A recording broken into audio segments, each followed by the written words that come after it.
Well, our reporter Valerie de Camp is at the scene today and we can talk to her now. Valerie, first of all, you're outside the school where that attack took place. Tell us a bit about the atmosphere. I mean, I imagine this is a community in mourning today.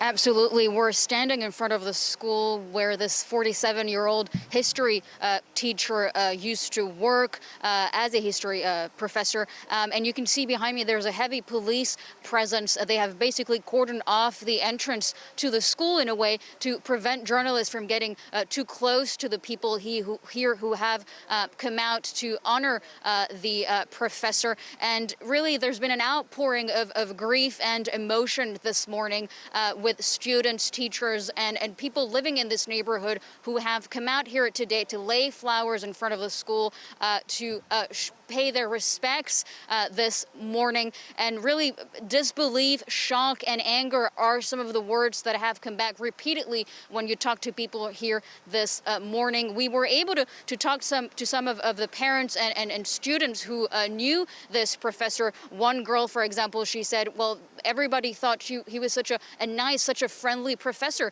They were used to seeing him in the halls of the school, and she cannot comprehend how he was killed after showing the cartoons, as you mentioned, of the Prophet Mohammed. Some Muslim families as well have been gathering here this morning.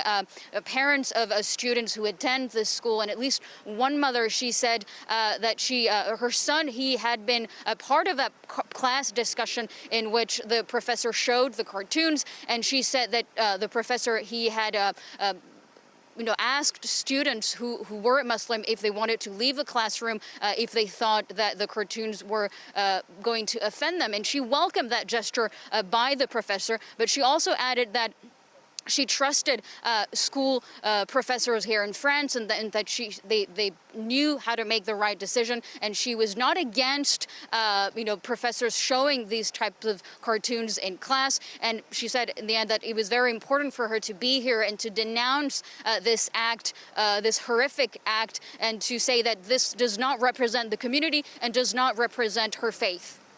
And Valerie, tell us a bit about the police investigation today. We know an 18-year-old was shot at the scene and that he was of Chechen origin, but 9 other people have been arrested as well. That's correct. We are getting a clearer picture of who this attacker was, but there are a lot of question marks left, and we will get hopefully more information from the French prosecutor later today. So what we do know, as you said, that he is an 18-year-old. He was an 18-year-old man. He was born in Moscow, originating from the southern Russian region of Chechnya. And what's interesting is that he lived in Normandy, and that's 200 kilometers from where we are right now and where this horrific act took place. And that's why investigators are trying to understand what was his connection to the school. Was there any connection, any link to the school and to the neighborhood where the attack took place? What we do know also is that he posted a photo on Twitter after the attack, a horrible photo of the beheading of the professor.